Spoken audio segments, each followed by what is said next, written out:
In today's news, Governor Jaspert addressed the potential negative effects on the BVI reputation due to the Commission of Inquiry, as well as we see where the Commission of Inquiry, their investigation is to be completed in 6 months, and its scope is to be decided on the discretion of the commissioner.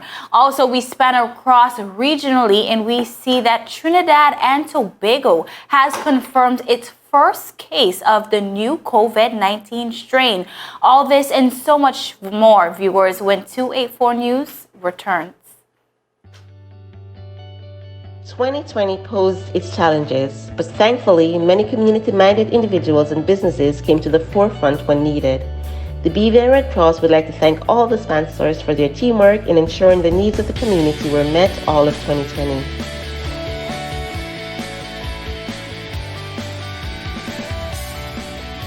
The BVI Red Cross would like to thank the BVI public for your continued support throughout the year. Happy New Year from the BVI Red Cross. Let's make 2021 great with the power of kindness. Welcome there, viewers. Today is Friday, January 22nd, 2021, and I am Kyla Kenesha Forbes. Yes, viewers, it is just me and you this evening. Viewers, earlier, just today, Governor Augustus J.U. Jaspert introduced the Honorable Gary Hickenbottom, which is the newly appointed Commissioner of Inquiry. Now, in this live press conference, many questions were answered and much was left unknown. Well, viewers, we will be discussing some of those points coming out of today's press conference, and we have so much more for you regionally as well as internationally. So viewers, let's just jump right into it. Now, in a live press conference, Governor Augustus J.U. Jaspert was faced with many questions from the media surrounding the recent UK media fiasco and the after the governor's announcement of the establishment of the Commission of Inquiry and the potential damaging effects on the territory and its financial services industry. Now, a local reporter asked Governor Jaspert during the conference if he took the territory's reputation and the negative effects it may have on the territory's financial services industry into consideration when making the decision to bring forth the Commission of Inquiry. Let's listen to what Governor Jaspert had to say to this question. In terms of your second point, the impact on the territory, let me say this very, very clearly. I did not take this decision lightly. I deliberated long and hard. I thought very carefully about the picture of concerns that I was presented with, as well as the ability of our institutions to investigate and deal with those themselves. And in consultation with those, I made that decision. Now, as part of that decision, I truly believe it is in the interests of the territory. We have an excellent financial services industry that is known worldwide for its strong regulation, for its strong standards, as I set out. We are one of the safest places in the Caribbean to come and visit, to come and live in, to come and spend your holidays in as well. And I don't want anything to jeopardize that.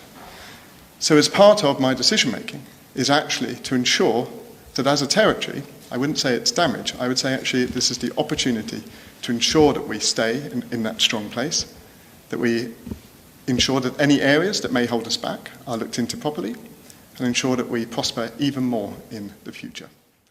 Now, viewers, just moments after the governor's announcement of the Commissioner of Inquiry, UK and international media outlets ran with the governor's announcement and created what some would consider exaggerated and fallacious headlines. The headlines quickly took the internet by storm. Now, residents of the Virgin Islands even called for an apology from the governor if he was truly an ally of the territory, and really questioned his motives in bringing forth this Commission of Inquiry. Now, which the information was portrayed. Now, during today's press conference, multiple reporters brought up questions surrounding the UK media headlines, asking the governor his position on this. Listen to his response. Yes, I have seen those. I can't talk for the media. You people write their own headlines, as I know you all do, as I know the media in the UK do, or indeed any country in the world does. It's a free press, and that is for them to write. This is a big decision. I'm fully aware of that. As I say, I know the vast majority of people in this territory hold integrity dear to their heart. I know that runs deep, and that is what our territory stands for. And so whatever is printed about, we know what is the true picture of the integrity of BVI.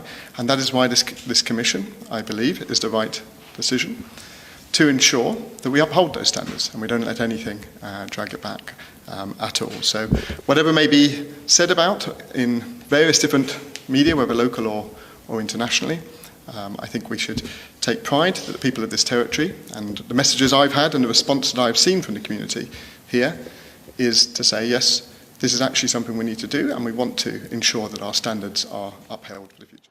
Now we see, viewers, where Governor Jaspert is keeping his position on the Commission of Inquiry. But we also see during this press conference, Governor Jaspert spoke to the integrity of the people of the Virgin Islands if any international entities were skeptical or questioning the values of the territory. Let's watch. Say something about the character of BVI, especially to those who may be watching overseas. As I set out on Monday, I firmly believe that values of integrity, honesty and respect run deep in BVI. Not only are these values set out in our Constitution, but I have seen them shine through every day without exception during my 3.5 years here. I've had the great honour of meeting some of the most talented, dedicated and honest people I've ever come across in my life here. Combined with our natural beauty, it is the people of BVI who make these islands such an incredible, welcoming and safe destinations for visitors the world over. I've also seen that many elements of the territory operate at a high international standard. Take BVI's financial services, for example. The industry was early adopters of the OECD's Common Reporting Standard and is on the organisation's list of compliance. They've introduced the automatic exchange of information and a world-class BOSS system to help tackle illicit finance and ensure transparency. That is just one example, and there are many others across BVI just like it. The very fact that so many individuals, businesses and public officers have come out in support of this commission speaks volumes to this territory's character and values. It shows that democracy and integrity is strong in the BVI. It shows that BVI is not a place where corruption is tolerated. For those doubting BVI and those claiming that the Commission is an attack on BVI, let me leave you in no doubt. The people of BVI are strong, honest and committed to upholding the values in the Constitution and in their hearts. This Commission is supporting the people to do so. It is an opportunity to ensure the people of BVI have transparency, integrity and accountability from their government. It will enable the people to have their say in a safe and impartial forum. It's an opportunity to end the allegations which threaten to plague our community and carve a positive path for the future. If you are honest and truly want the best for BVI, you have no reason to oppose it. Every single individual in this territory is encouraged to have their say. Only in doing so can this Commission truly deliver for the people as it is. Now, viewers, these were the words of Governor Jaspert, outgoing governor of the Virgin Islands. But viewers, here we see persons are very concerned about our financial services industry, with good reason at that. Now, with the COVID-19 pandemic and our tourism product being out of commission, as well as new industries and new legislation being delayed for assent, we can see where persons' concerns towards our financial services pillar is under somewhat concerned. So we do definitely understand. But viewers, we see where things are quickly picking up as now this commission of inquiry has commenced, and it will continue to develop throughout the upcoming months. And of course, 284 Media will continue to keep you updated on these events. But also in this same live press conference, which was held earlier today, Governor Augustus J.U. Jaspert introduced the Commissioner of Inquiry. His name is the Right Honorable Sir Gary Hickenbottom. Now, Sir Hickenbottom spoke to the team that will assist the commissioner, which is himself, with the process of this Commission of Inquiry. Let's listen in to what he had to say. I'll come on to the details of the team, but the important thing about the team is that we need to have the best people we can find in place in the team, and we need to make sure that the team is impartial, independent, and is seen as such. So those are the main criteria. I would like the team to be as small as it realistically can be. The team, and this is very important, the team will be answerable only to the Commission. They will be answerable only to me, and will be independent from all parts of the government here. Now, viewers, when asked if locals will be appointed to the commissioner's team, this was Mr. Hickenbottom's response. Listen in. The answer is, at the moment, there are still people. I didn't answer a couple of parts of your question. You're right. The answer is that the important thing is impartiality and independence, and the members of the team will be small. They will comprise the secretary and I, already appointed, a counsel and a solicitor, or possibly two solicitors, and that's probably going to be the sum of the Commission's team. And as I say, the important thing is that all of them must be impartial and be seen to be independent. Now, viewers, Sir Hickenbottom spoke about the scope in which he would focus on as it pertains to the time frame. After that, the commissioner has to report its findings within 6 months. He said that he will have to use his discretion when deciding what matters will be focused on. Let's go to that really quickly, viewers. The terms of reference refer to recent years, and so obviously that's a matter of judgment for me. But recent years will go back for some time, and I know that already someone has asked a question today of the Governor about the matters which predated this particular government, for example, and those, it seems to me, are within scope for the Commission. So the question of limitation doesn't come into it. I simply have to look at those matters referred to in the terms of reference, recent years. Terms of limitation may come in later on in terms of court proceedings, but not for me. To both of those questions, although I'll answer them individually as well, the answer to both of those questions is the terms of reference inevitably have within them some discretion in me as Commissioner as to what matters I focus upon. In terms of recent years, that's a matter of discretion for me, and until I see the information that comes in, I can't set a limit as to whether that's going to be 3 or 4 or 5, because I will have to consider what would be sensible to look at when I have the information. But the information we've requested, and it will come in, and I'll decide what to focus upon once that information's come in. The Commission of Inquiry has to report within 6 months, so that will inevitably mean focusing on some matters rather than other matters. I'll focus upon matters which I consider the most serious and the matters which I consider will be most productive in terms of the Commission of Inquiry. But it's too early at the moment to say how many matters that might be. And I stress that I'm here. This is not a court. I've come here. I'm asking for information from the public and members of the public service, and that is the information that I'll base my conclusions upon. There, viewers, we see where Sir Higginbottoms is speaking to the scope of his investigation.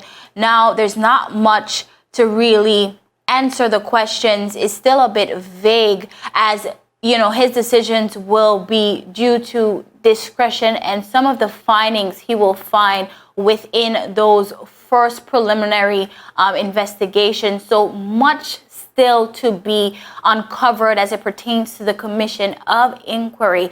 But we see where Sir Higginbottom, as well as the governor, is really encouraging persons and residents of the Virgin Islands to interact with the commission as they conduct their investigations. But viewers, we have so much more for you, as the BVI government has now retained an international law firm to defend them against the BVI Commission of Inquiry. Viewers, you don't want to miss this. All this and more when 284 News returns. The win! Oh! What the hell I'm freaking out! is time?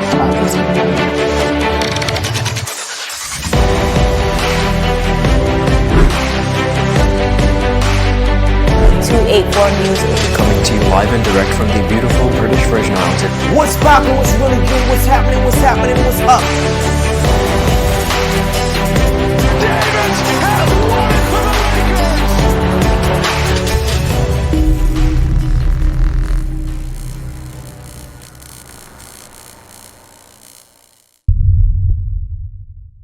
Is business slow? Cash flow down? Hosting an upcoming event? We can help. Advertise with 284 Media and take your business or event to the next level by enhancing your present marketing and messaging strategies. Allow our team of experts to create a personalized ad that sets your business apart from all the rest. This could be your business or event. So, what are you waiting for? Contact our marketing team at 284media at cctbvi.com. Advertising with us works. Viewers, welcome back to 284 News, and I do want you to thank you for sticking with me. Of course, I am Kyla Kenesha Forbes. Now, as we move on, viewers, we see where the Premier of the Virgin Islands, Honorable Andrew A. Foy, has really been asking for transparency, a transparent process as it pertains to this Commission of Inquiry. He is all for it, but all he is asking is for a transparent process. But here we see where, you know, the BVI government is trying to ensure a transparent process that is, and has now retained international law firm for the BVI Commission of Inquiry. Now, following the statement of the Honorable Andrew A. Foy, Premier of the Virgin Islands, that is dated the 19th of January 2021, concerning the decision of the Governor, His Excellency Augustus J.U. Jaspert, to institute a Commission of Inquiry. The government of the Virgin Islands announced today that it has appointed a law firm by the name of Whitters in the BVI and London, together with leading counsel, the Right Honorable Sir Gregory Cox QC MP, the recent former Attorney General of England and Wales, to ensure a transparent process and to advise upon issues arising from this decision by the Governor in this matter and upon all matters relating to the Commission of Inquiry. Section 12 of the Commissions of Inquiry Act 1880 has amended provides the persons or entities that have concern in the inquiry or who are the subject of the inquiry shall be entitled to have legal representation in the proceedings of the inquiry. Commenting on this appointment, Premier of the Virgin Islands, Honorable Andrew A. Foy, said, and I quote, "I am pleased that the government of the Virgin Islands will have witness to advise government, in particular the expertise of Right Honorable Sir Gregory Cox, MP, with his extensive legal knowledge and professional experience regarding overseas territories." So viewers, we see where the government of the Virgin Islands has not wasted any time at all as it pertains to retaining legal counsel for the Commission of Inquiry within their right, of course. Now, as we move on in today's newscast, local contractors, vendors, and heavy equipment operators within the construction and development sectors who are holders of valid trade license, of course, are reminded to register on the contractor registration and classification system with the projects unit in the Ministry of Finance. Minister for Transportation, Works and Utilities, Honorable Kai Reimer, said registration is a requirement and persons must sign up and be registered on the system by submitting qualifications and information, including government license and certificates, company profiles, experience portfolios, as well as financial capabilities, and their resume of management and key staff. Honorable Reimer added, and I quote, "All contractors and consultants who have worked previously in the public sector and those that have worked in the private sector are also invited to register," end quote. He explained that the system will be maintained and reassessed periodically in accordance with ratings and grading systems where registers can be classified. Regulation 181 of the Public Finance Management Regulations mandates that a list of pre-qualified contractors for the procurement of services, including construction works, is to be maintained by the Financial Secretary. The system allows the government of the Virgin Islands to become more familiar with the capabilities and the level of service offered by contractors and consultants operating within the territory.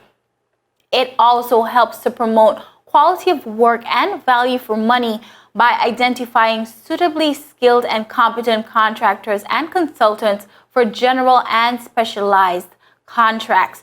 The contractor registration and classification system is the source through which the government of the Virgin Islands procures contractors, vendors, and operators to undertake goods, works, and services not obtained via the public tender process.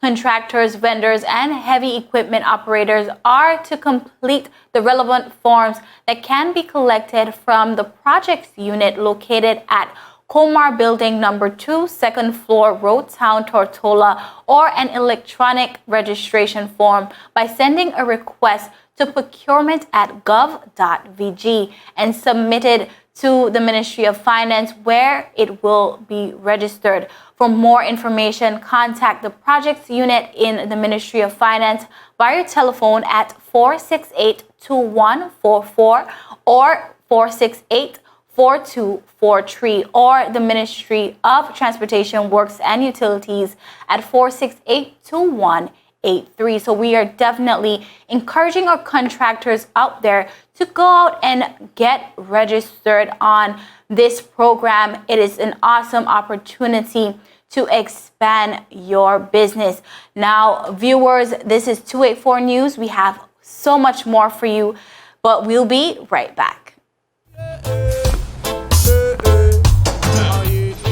Father Jesus, that line you long like church service. Alright, do enjoy the rest of the day. Next customer line, please. Wait, hold on a second. Yes, Sonny boy, come, yes, son. Good morning. Good morning, Sonny boy. Hold on there. You must have cut front of people. It's okay. I'll take care of it. What? No man to take care of me. How may I assist you? Yes. You want top of power? You want top of power? Join the prepaid party with CCT and enjoy more affordable data plans, more top-up promotions, more savings with hero bundles, and more value for your money each and every Tuesday with Top Up Turn Up Tuesday. Visit a CCT store today or anywhere CCT Top Up is sold and top up your phone. 5, 10, 15, 20, 25, 30. You want top of power? So you're saying I can ask this cat any question? The cat is connected to the computer. You just type in the question, it will read his mind. There the answer comes.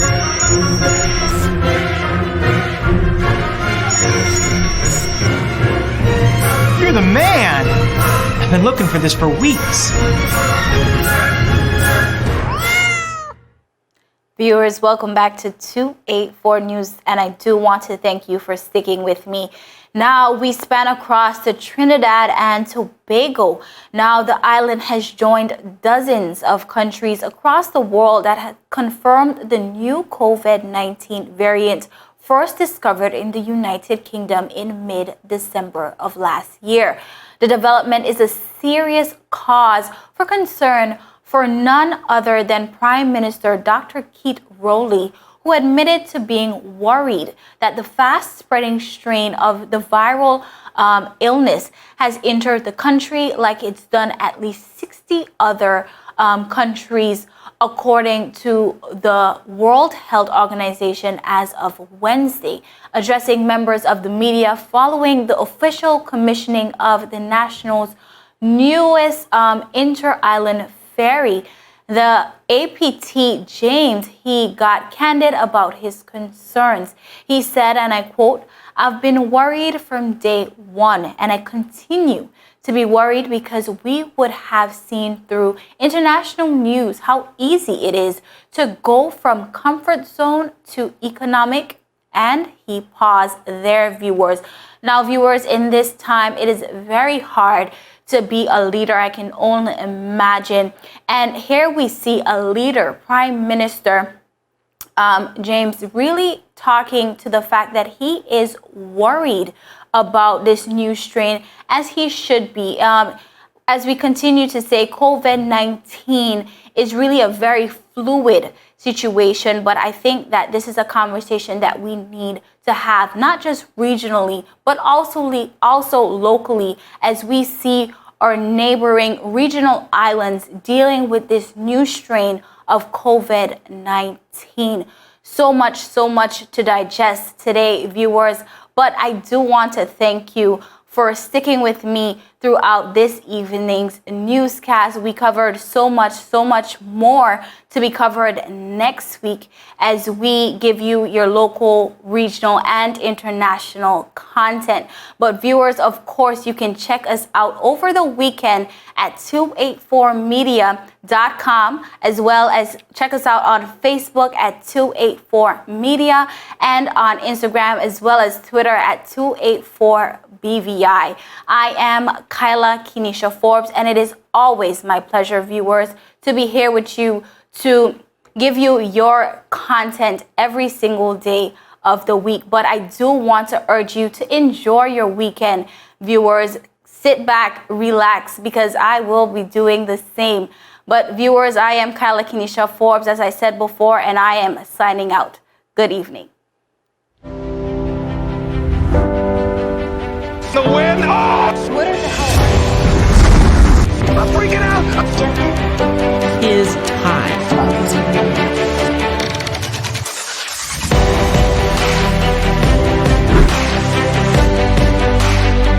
284 News. Coming to you live and direct from the beautiful British Virgin Islands. What's poppin', what's really good, what's happening, what's up?